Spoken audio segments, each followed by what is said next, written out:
चलिए चालू करते हैं प्रिंसिपल्स ऑफ इकोलॉजी का नेक्स्ट लेक्चर।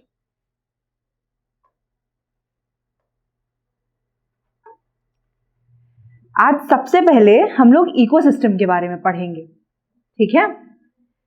जैसे इकोसिस्टम जो है ना हमारा, वो क्या होता है, वो स्ट्रक्चरल और फंक्शनल यूनिट है इन्वायरमेंट का, ठीक। अब जैसे हमारे बॉडी में जो सेल्स होते हैं वो हमारी बॉडी को बनाते हैं, है ना, तो वैसे ही इकोसिस्टम जो है वो इन्वायरमेंट को लाइफ सस्टेन करने में हेल्प करता है, ठीक। तो हम लोग पढ़ते जाते हैं और जल्दी जल्दी इसको खत्म करते हैं, ठीक। तो ecosystem is a self sustaining unit of nature. Self sustaining होने का मतलब क्या होता है, कोई बता सकता है? सेल्फ सस्टेनिंग होने का मतलब होता है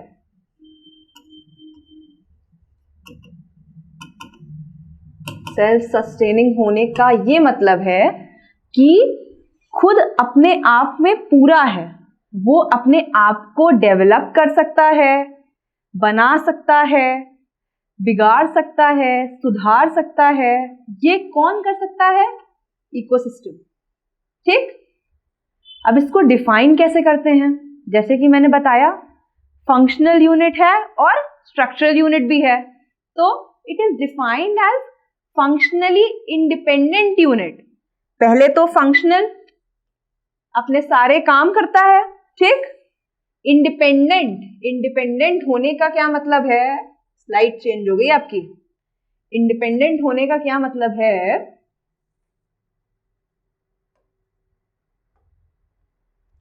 इंडिपेंडेंट होने का मतलब है आपका कि वो खुद से सारे काम कर सकता है, ठीक है। Where living organisms interact among themselves as well as their physical environment. मतलब कि जो बायोटिक और एबायोटिक फैक्टर्स हैं, हमने जो चीजें पढ़ी थी इसके पहले वाले लेक्चर में, बायोटिक कंपोनेंट्स क्या होते हैं, जो लिविंग पार्ट है एनवायरनमेंट का, और एबायोटिक कंपोनेंट्स क्या होते हैं, जो नॉन लिविंग पार्ट है एनवायरनमेंट का, इजी भाषा में। तो जब ऑर्गेनिजम्स, लिविंग ऑर्गेनिजम्स आपस में इंटरैक्ट करते हैं और अपने लिविंग इन्वायरमेंट के साथ में, नॉन लिविंग इन्वायरमेंट के साथ में इंटरैक्ट करते हैं, उसको साथ में क्या बोला जाता है? इकोसिस्टम, ठीक है। चलिए आगे क्या है? इकोसिस्टम दो प्रकार के होते हैं। पहला होता है टेरेस्ट्रियल और दूसरा होता है एक्वेटिक। टेरेस्ट्रियल इकोसिस्टम क्या होता है? टेरेस्ट्रियल इकोसिस्टम जो है वो आपका लैंड पे होता है, ठीक। जो लैंड बेस्ड इकोसिस्टम है, जो लैंड हैबिटेट पे होगा, वो आपका टेरेस्ट्रियल इकोसिस्टम होगा, ठीक। अब देखिए इसमें यहाँ पे टाइप्स दिए हुए हैं इकोसिस्टम के, ठीक। पहला हमने बोला टेरेस्ट्रियल इकोसिस्टम है। अब टेरेस्ट्रियल इकोसिस्टम भी कई प्रकार के होते हैं, उस चीज पे डिपेंड करता है किस तरीके के हैबिटेट में ऑर्गेनिजम्स रह रहे हैं, इंटरैक्ट कर रहे हैं, और उनका फिजिकल इन्वायरमेंट क्या है, ठीक है। पहला क्या है? Forest ecosystem. जो फॉरेस्ट में ऑर्गेनिजम्स हैं और जो इंटरैक्शन हो रहा है उनके बीच में, जो वहां के इन्वायरमेंट के साथ में उन ऑर्गेनिजम्स का इंटरैक्शन हो रहा है, उसको फॉरेस्ट इकोसिस्टम बोलते हैं। वो फॉरेस्ट इकोसिस्टम के अंडर आता है, ठीक। फिर आया ग्रासलैंड इकोसिस्टम। जो ऑर्गेनिजम्स ग्रासलैंड में एक दूसरे के साथ इंटरैक्ट कर रहे हैं और वहां की फिजिकल प्रॉपर्टीज के साथ में इंटरैक्ट कर रहे हैं, वो आपका ग्रासलैंड इकोसिस्टम में आ गया, ठीक है। अब तीसरा आया आपका डेजर्ट इकोसिस्टम। जो भी ऑर्गेनिज्म, मतलब कि जो एबायोटिक और बायोटिक फैक्टर्स हैं आपके, जो इनके बीच में इंटरैक्शन हो रहा है डेजर्ट में, वो आपका डेजर्ट इकोसिस्टम कहलाएगा, ठीक है। अब दूसरे प्रकार का जो इकोसिस्टम है वो क्या है? एक्वेटिक इकोसिस्टम है ना। तो अब एक्वेटिक इकोसिस्टम भी डिपेंड करता है किस तरीके के हैबिटेट में ऑर्गेनिज्म जी रहा है, ठीक। तो पहला आया आपका एक्वेटिक इकोसिस्टम में मरीन या फिर ओशन इकोसिस्टम, ठीक। मरीन इकोसिस्टम में क्या होता है? जो भी पानी के अंदर या ओशन में ऑर्गेनिजम्स रह रहे हैं, वो अपने इन्वायरमेंट के साथ में कैसे इंटरैक्ट कर रहे हैं, आपस में कैसे इंटरैक्ट कर रहे हैं, वो आपका मरीन इकोसिस्टम में आ गया, ठीक। फिर आया आपका फ्रेश वाटर में। फ्रेश वाटर लेक्स होती हैं। अब फ्रेश वाटर लेक का हैबिटेट कैसा होता है, उसके साथ में जो ऑर्गेनिजम्स हैं वो इंटरैक्ट कैसे कर रहे हैं आपस में, उसके लिविंग इन्वायरमेंट और नॉन लिविंग इन्वायरमेंट के साथ में, सब चीज इसके अंडर आ जाती है। ठीक, फिर हम लोग तीसरे प्रकार का भी पढ़ते हैं। तीसरे प्रकार में आते हैं आपके मैन मेड इकोसिस्टम्स, ठीक है, जो आर्टिफिशियल हैं, जो हमने बनाए हैं अपनी सहूलियत के हिसाब से। तो ये क्या है, आपका एक्वेरियम हो गया, ठीक, फिर क्रॉप फील्ड हो गई, ये सब मैन मेड हैं, ये हमने बनाए हैं, ठीक है। तो इसमें आई सपोज कोई डाउट नहीं होना चाहिए, बहुत इजी सा टॉपिक है, बहुत सिंपल चीजें हैं, और हम लोग जैसे जैसे आगे बढ़ेंगे ये बहुत इंटरेस्टिंग होता जाएगा, ठीक है। अब हम लोग आगे बढ़ते हैं, चलिए नेक्स्ट हम लोग स्ट्रक्चर ऑफ पॉन्ड इकोसिस्टम देखेंगे। अब हमें ये तो पता चल गया कि इकोसिस्टम होता क्या है, उसमें किस तरीके के कंपोनेंट्स होते हैं, इंटरैक्ट करते हैं एक दूसरे के साथ में, उसको इकोसिस्टम बोला जाता है। लेकिन जब तक हम लोग कोई एग्जाम्पल नहीं देखेंगे कि इकोसिस्टम में होता क्या है, तो फिर हम लोग समझेंगे कैसे इस चीज को, है कि नहीं, समझना भी जरूरी है। तो चलिए पॉन्ड इकोसिस्टम का थोड़ा सा स्ट्रक्चर देख लें। अब इसमें एबायोटिक कंपोनेंट्स आते हैं, है ना। अब आप इस पिक्चर में देखिए, पहले इस पिक्चर में देखिए, आपको इस पिक्चर में एबायोटिक कंपोनेंट्स क्या क्या दिख रहे हैं, जो लिविंग नहीं है, जो केवल पहली चीज सनलाइट दिख गई, फिर वाटर दिख रहा है, और क्या दिखा, सॉइल है, 3 तो हमें मिल गए। अब इसमें कुछ डिसॉल्व्ड केमिकल्स भी हैं, ये भी नॉन लिविंग है ना। तो ये सब आपका क्या है, ये जो मैंने 1 2 3 4 ये चीजें बताई, ये आपके क्या हो गए, नॉन लिविंग कंपोनेंट्स, मतलब कि एबायोटिक कंपोनेंट्स, ठीक। अब बायोटिक कंपोनेंट्स की बात करते हैं। बायोटिक क्या है, लिविंग कंपोनेंट्स। तो अब लिविंग कंपोनेंट्स क्या दिख रहे हैं भाई, यहाँ पे दिख रहे हैं आपको, पहला रूटेड प्लांट्स, दूसरा फाइटोप्लैंक्टन, तीसरा जूप्लैंक्टन, चौथा सेकेंडरी कंज्यूमर्स, ठीक, इतना समझ में आया। और इसके बाद में आए हमारे टर्शरी कंज्यूमर्स भी हैं इसमें, है ना। तो ये सब क्या है, हमें इस पिक्चर के अंदर 2 तरीके के कंपोनेंट्स दिखे इकोसिस्टम में। कैसे, पहला दिखा हमारा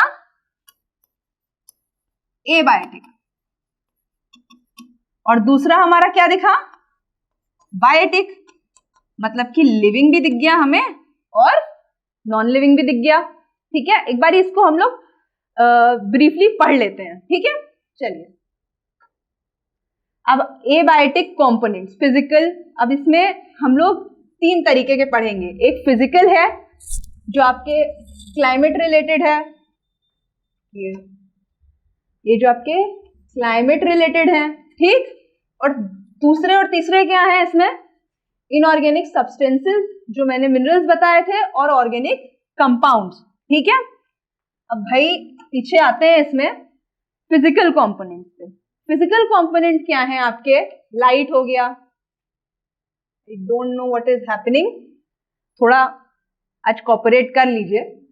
एक हो गया आपका लाइट, ठीक, दूसरा हो गया आपका टेम्परेचर, ये आपके फिजिकल कंपोनेंट्स हैं। अब देखिए इसमें लिखा क्या है कि ये दोनों चीजें पॉन्ड में सोलर रेडिएशन बहुत इंपॉर्टेंट है। सन की जो एनर्जी आ रही है वो बहुत इंपॉर्टेंट है, क्योंकि वो हीट भी प्रोवाइड कर रही है और वो लाइट भी प्रोवाइड कर रही है। और ये दोनों ही चीजें पॉन्ड के अंदर लाइफ सस्टेन करने के लिए या लाइफ को बढ़ाने के लिए बहुत इंपॉर्टेंट है, या मेंटेन करने के लिए, ठीक है। तो लाइट जो है in case of shallow pond जिसमें क्लियर वाटर होता है, उसमें सनलाइट डीप बॉटम तक पेनिट्रेट कर सकती है, ठीक। लेकिन जहां पे पेनिट्रेशन जो डीप पॉन्ड्स हैं जिसमें ट्रांसपेरेंसी इतनी ज्यादा नहीं होती है, तो वहां पे कुछ अमाउंट तक, कुछ डिस्टेंस तक ही सनलाइट पहुंच सकती है, उसके बाद में नहीं पहुंचती। तो इसमें क्या होता है, सस्पेंडेड पार्टिकल्स होते हैं जो कि उसको लाइट को रोक लेते हैं, ठीक है, ये डीप पॉन्ड्स के अंदर। और क्लियर वाटर पॉन्ड्स में कैसा होता है कि लाइट अंदर तक जा सकती है, ठीक है। टेम्परेचर का क्या सीन है भाई? टेम्परेचर का ये सीन है कि जैसे जैसे सोलर रेडिएशन जितना ज्यादा मिलेगा, है ना, इन्वायरमेंट के अंदर, या जो पॉन्ड को सोलर रेडिएशन जितनी ज्यादा मिल रही है उतना ही ज्यादा उसका टेम्परेचर होगा। तो सीजन वाइज टेम्परेचर साइकिल्स चलती हैं, किसी सीजन में कम होता है, किसी सीजन में ज्यादा होता है, ठीक है। और higher latitude are remarkable seasonal temperature variations. जहां पे हायर लैटिट्यूड्स होते हैं वहां पे बहुत सारे सीजनल टेम्परेचर वेरिएशंस देखे जाते हैं, ठीक। फिर हमारे क्या है, इनऑर्गेनिक सब्सटेंसेस, ठीक है। इनऑर्गेनिक सब्सटेंसेस में क्या आ गया आपका, वाटर आ गया, पढ़ा था हमने अभी, कार्बन, नाइट्रोजन, फास्फोरस, कैल्शियम, ये सारी चीजें आ गई। हाँ, अब ये आपके जो ऑक्सीजन और कार्बन डाइऑक्साइड हैं ये डिसॉल्व स्टेट में रहते हैं, ठीक है, डिसॉल्व स्टेट में रहते हैं। और हर एनिमल और प्लांट डिपेंड करता है किस पे, वाटर पे, फूड के लिए और एक्सचेंज ऑफ गैसेस के लिए। वो इसलिए क्योंकि वाटर ही तो इन्वायरमेंट है उनका, है ना। अब वाटर में जितना डिसॉल्व गैसेस होंगी, ठीक है, अब जैसे प्लांट्स हैं उनको किसकी रिक्वायरमेंट होगी, कार्बन डाइऑक्साइड की रिक्वायरमेंट होगी टू मेक फूड, ठीक। और वो जब ऑक्सीजन छोड़ेंगे और ऑक्सीजन उसी इन्वायरमेंट में मतलब वाटर में जब फैलेगा तभी उसकी जो एनिमल्स हैं, जो भी एनिमल्स वहां पे रह रहे हैं, मरीन एनिमल्स, उनके पास में जाएगा, तभी वो सरवाइव कर पाएंगे। तो दोनों ही तरीके से जो प्लांट्स हैं और जो एनिमल्स हैं दोनों डिपेंड हैं किस पे, वाटर पे। किस किस चीज के लिए, फूड के लिए भी ऑब्वियसली, जब अगर प्लांट्स कार्बन डाइऑक्साइड नहीं लेंगे तो वो खाना बना नहीं पाएंगे। और दूसरी चीज एक्सचेंज ऑफ गैसेस के लिए भी वाटर के थ्रू सारी चीजें हो रही हैं, ठीक है। तीसरा क्या है आपका फिजिकल आपका component, organic compounds. Organic compound जो हैं पॉन्ड के अंदर क्या होते हैं, अमीनो एसिड होता है, ठीक है, ह्यूमिक एसिड्स होते हैं, है ना। और जो प्लांट और एनिमल डेड रिमेन्स हैं, है ना, जो प्लांट्स मर गए या एनिमल्स मर गए तो उनके जो डेड रिमेन्स हैं वो भी आपके किसमें आ जाते हैं, ऑर्गेनिक कंपाउंड्स में। और क्या होता है, they are partly dissolved in water and the remaining are accumulated in the sediment, ठीक है।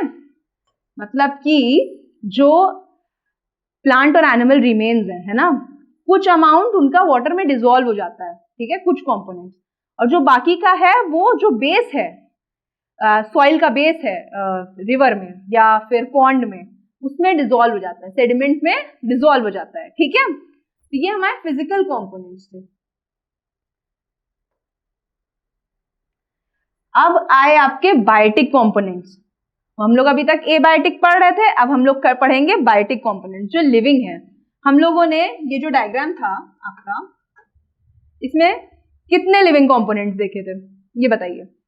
हमने रूटेड प्लांट्स देखे जो कि प्रोड्यूसर्स थे, हमने फाइटोप्लैंक्टन्स देखे जो कि भी वो भी प्रोड्यूसर्स हैं, फिर प्राइमरी कंज्यूमर्स में आपके जू प्लैंक्टन्स आए, सेकेंडरी कंज्यूमर्स में फिश आई और टर्शरी कंज्यूमर्स में आए आपके टर्टल्स, ठीक है।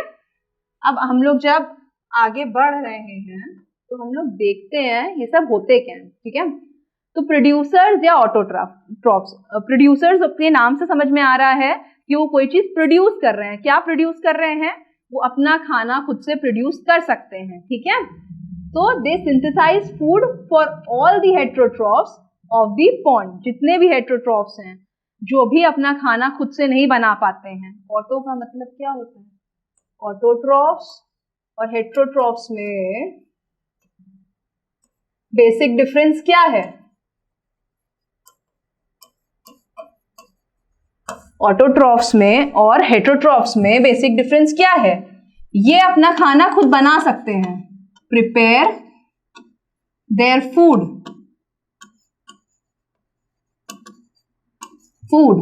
ठीक। और हेटेरोट्रॉफ्स जो है अपना खाना फूड नहीं बना सकते हैं, ठीक है।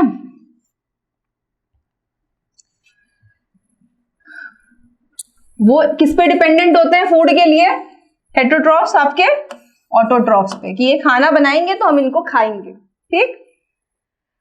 अब आए हम लोग किस पे, पॉन्ड के अंदर कितने टाइप के प्रोड्यूसर्स होते हैं। पहले तो होता है फ्लोटिंग प्लांट्स, ठीक है, और दूसरे होते हैं आपके रूटेड प्लांट्स।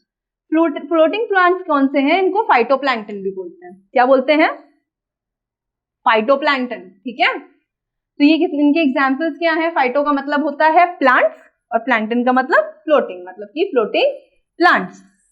इसका एग्जांपल क्या है आपका, स्पाइरोगेरा हो गया, यूलोथ्रिक्स हो गया, डायटम्स हो गए, वॉलवॉक्स हो गया, ये सब आपका क्या है, फ्लोटिंग प्लांट्स, फाइटोप्लैंक्टन, ठीक है। फिर आप क्या है, रूटेड प्लांट्स। रूटेड प्लांट्स सबको पता है, इनका ये जो प्लांट्स हैं ये अलग अलग कॉन्सेंट्रिक लेयर्स में होते हैं, ठीक है, और ये जो है ये पेरिफेरी में भी होते हैं, जो आउटर साइड है, मैं आपको ये दिखाती हूँ, एक मिनट, ये देखिए, ये पेरिफेरी पे भी प्रेजेंट है, ये मेरी पेन चली, ये पेरिफेरी में भी प्रेजेंट है, और ये आपके बेस पे भी हो सकते हैं, ठीक है, समझ में आ रहा है। देखिए अब हम लोग इसको पढ़ें थोड़ा, देखिए, है ना, तो क्या लिखा हुआ है, ये पेरिफेरी में भी प्रेजेंट होते हैं और डीपर जोन्स में भी प्रेजेंट होते हैं। इसके एग्जांपल्स क्या हैं, आपके हाइड्रा हो गया, रुपया हो गया, चारा हो गया, ये सारा क्या है आपका फ्लोटिंग प्लांट्स, अरे रूटेड प्लांट्स हो गए, ठीक है। फ्लोटिंग प्लांट्स और रूटेड प्लांट्स में कोई भी दिक्कत, फ्लोटिंग प्लांट्स जो होती हैं उनकी रूट्स जो हैं ऐसे लगी नहीं होती हैं, मतलब जैसे जो आपके रूटेड प्लांट्स होंगे वो जमीन में उनकी रूट्स जाएंगी, ठीक है। तो वो हो सकता है कि आपके ऊपर की तरफ हो, जैसे लेयर है, अब ये हो सकता है कि यहाँ पे भी प्रेजेंट हो सकते हैं और ये इस जगह पे भी प्रेजेंट हो सकते हैं, तो पेरिफेरी में भी हो सकते हैं और डीपर जोन्स में भी हो सकते हैं, लेकिन जमीन के अंदर इनकी जो रूट्स हैं वो जाएंगी, ठीक। फ्लोटिंग प्लांट्स में ऐसा नहीं होता है।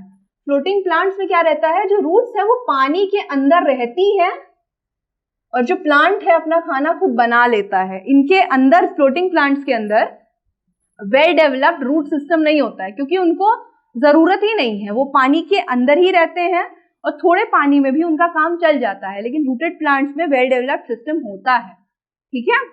दोनों में डिफरेंस समझ में आ गया। चलिए आगे बढ़ते हैं। फिर आए हमारे कंज्यूमर्स और हेट्रोट्रॉफ्स। कंज्यूमर्स क्या करते हैं भाई, वो फीड करते हैं डायरेक्टली, पहले तो ऑटोट्रॉफ्स पे फीड करेंगे या फिर अदर एनिमल्स पे फीड करेंगे।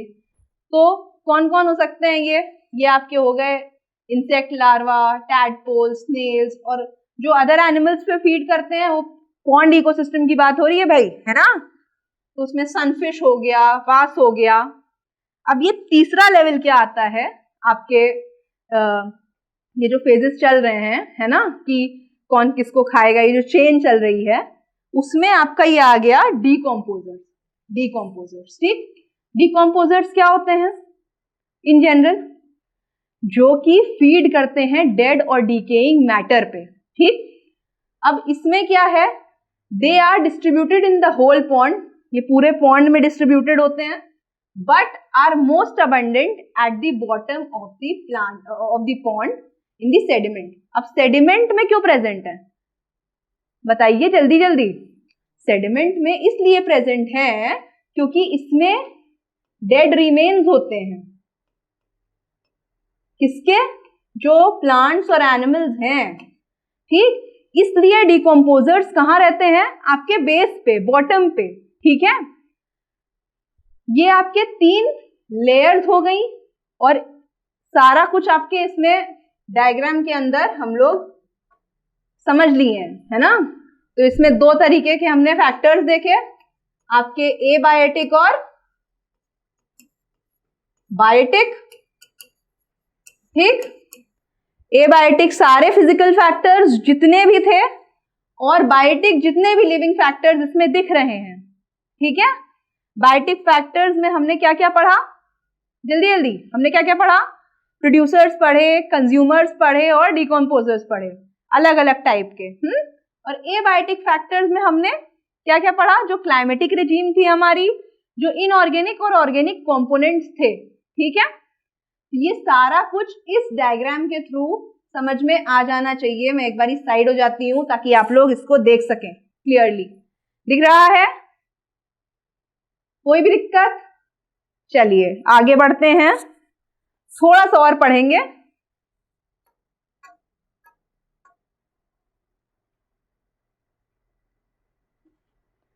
अब इकोसिस्टम का स्ट्रक्चर और फंक्शन, ठीक है।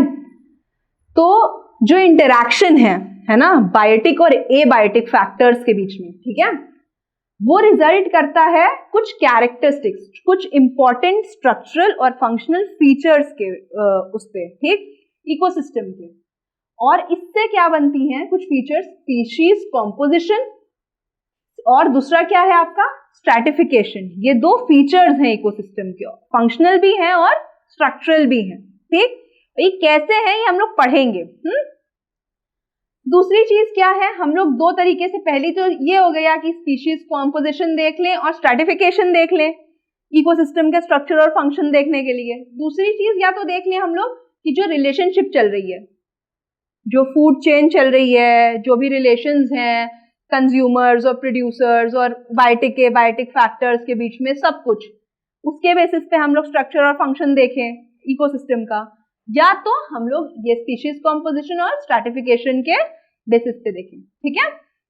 तो पहले हम लोग ये जो एस्पेक्ट्स हैं फंक्शनल और स्ट्रक्चरल, इसके बेसिस पे स्पीशीज कॉम्पोजिशन और आपके स्ट्रैटिफिकेशन के बेसिस पे देखेंगे। उसके बाद हम लोग वो जो हम लोगों ने पढ़ा था अभी बायोटिक और एबायोटिक फैक्टर्स, उस पे वापस से आएंगे, ठीक है।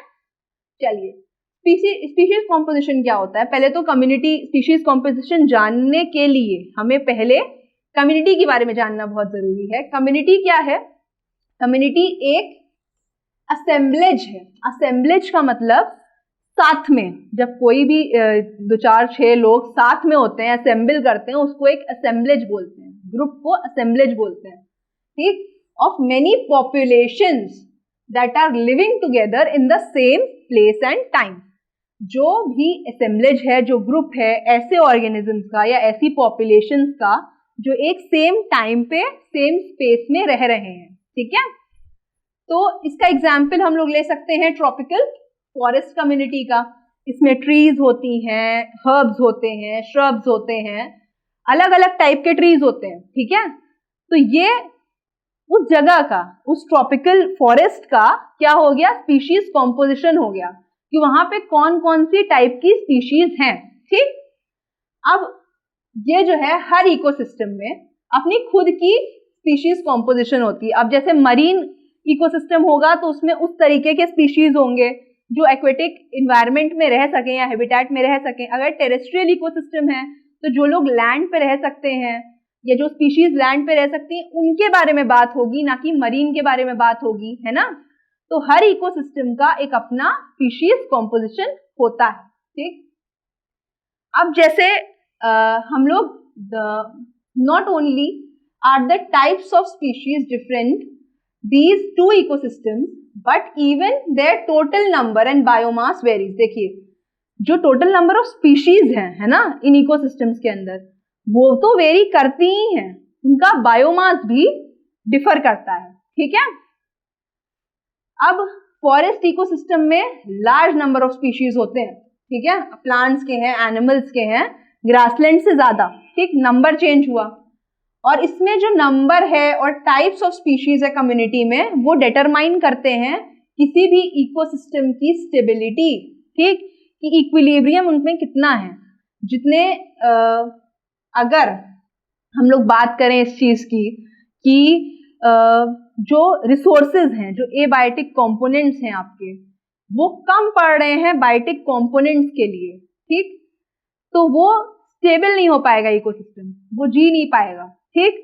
लेकिन अगर जो रिक्वायर्ड अमाउंट है रिसोर्सेज का और जो बायोटिक कंपोनेंट्स हैं हमारे, जो प्रोड्यूसर्स हैं, कंज्यूमर्स हैं, वो दोनों बैलेंस्ड हैं, तभी इकोसिस्टम में इक्विलिब्रियम मेंटेन हो पाएगा, ठीक है। दूसरा एस्पेक्ट क्या है इकोसिस्टम का, स्ट्रैटिफिकेशन। स्ट्रैटिफिकेशन क्या होता है, इसको जरा पढ़ लेते हैं। The vertical and horizontal distribution of plants in the ecosystem is called ecosystem stratification. देखिए, वर्टिकल और हॉरिजॉन्टल दो तरीके से बात हो रही है। अब पहला, रुकिए किसमें बताया जाए आपको, इसी में समझिए। देखिए, वर्टिकल क्या होता है, जब हम लोग ऐसे कोई चीज देख रहे होते हैं इस डायरेक्शन में, ठीक। और हॉरिजॉन्टल क्या होता है, जब हम लोग ऐसे कोई चीज देख रहे होते हैं, ठीक है। तो स्ट्रैटिफिकेशन क्या लिखा हुआ है, vertical and horizontal distribution of plant, मतलब कि ऐसे भी डिस्ट्रीब्यूशन देखेंगे और ऐसे भी देखेंगे, इस डायरेक्शन में भी, ठीक है। तो जो वर्टिकल और हॉरिजॉन्टल डिस्ट्रीब्यूशन है प्लांट्स की इकोसिस्टम में, उसको हम लोग स्ट्रैटिफिकेशन बोलते हैं, ठीक। अब हम लोगों ने ये चीज देखी होगी कि फॉरेस्ट के अंदर अलग अलग हाइट के ट्रीज होते हैं, ठीक है। कुछ छोटे होते हैं, कुछ उससे बड़े होते हैं, कुछ उससे बड़े होते हैं, कुछ उससे छोटे होते हैं, सब तरीके की चीजें हैं, है ना। तो जो आपके लो लेवल प्लांट्स हैं, जैसे कि आपके श्रब्स हो गए, हर्ब्स हो गए, ये सारी चीजें हो गई, ये आपका क्या बना देते हैं, फॉरेस्ट कवर बनाते हैं, ठीक है, जो नीचे का पार्ट है, ठीक। जो हाई कैनोपी है, जो हाइट वाली कैनोपी है, जो ऊपर बड़े टॉल ट्रीज हैं, वो आपके क्या बनाएंगे, टॉप कैनोपी बनाएंगे, ठीक। और जो ग्राउंड लेवल के प्लांट्स हैं, वो आपकी लो लेवल कैनोपी बनाएंगे, ठीक है। अब कुछ ऐसे वो होंगे एनिमल्स होंगे जो डीप डाउन बरो करके रहते होंगे, कुछ पेड़ों पे रहते होंगे, तो ये सब आपका स्ट्रैटिफिकेशन में आता है आपका, ठीक है। यही दो एस्पेक्ट्स के बारे में हमें पढ़ना था। पहला हो गया आपका इकोसिस्टम का स्पीशीज कॉम्पोजिशन, कि कैसे कैसे स्पीशीज से बन रहा है, ठीक, एक इकोसिस्टम। और दूसरा क्या था आपका स्ट्रैटिफिकेशन, कि जैसे अगर हम लोग हॉरिजॉन्टली स्टडी कर रहे हैं और वर्टिकली स्टडी कर रहे हैं, तो प्लांट की कितनी स्पीशीज हैं और एनिमल्स की कितनी स्पीशीज हैं या प्लांट्स की कितनी स्पीशीज हैं, वो सारी चीजें हमें हॉरिजॉन्टल और वर्टिकल डायरेक्शन में एक एक लेयर के बारे में पता चलता जाए, ये हमारी स्ट्रैटिफिकेशन है, ठीक है। अब भाई आज के लिए बस इतना ही, ठीक है। अब हम लोग नेक्स्ट लेक्चर में आपसे मिलेंगे, तब तक के लिए जो भी पढ़ाया गया है उसको रिवाइज करते रहिए, और हम लोग आगे बढ़ेंगे तो चैप्टर और इंटरेस्टिंग होगा और सारी चीजें आप सीख पाएंगे, ठीक है। चलिए, कोई भी डाउट होता है तो आप इस नंबर पे कांटेक्ट कर सकते हैं, एंड इस साइट पे भी आप सारी चीजें देख सकते हैं, ठीक है। चलिए, thank you for the class, that's all.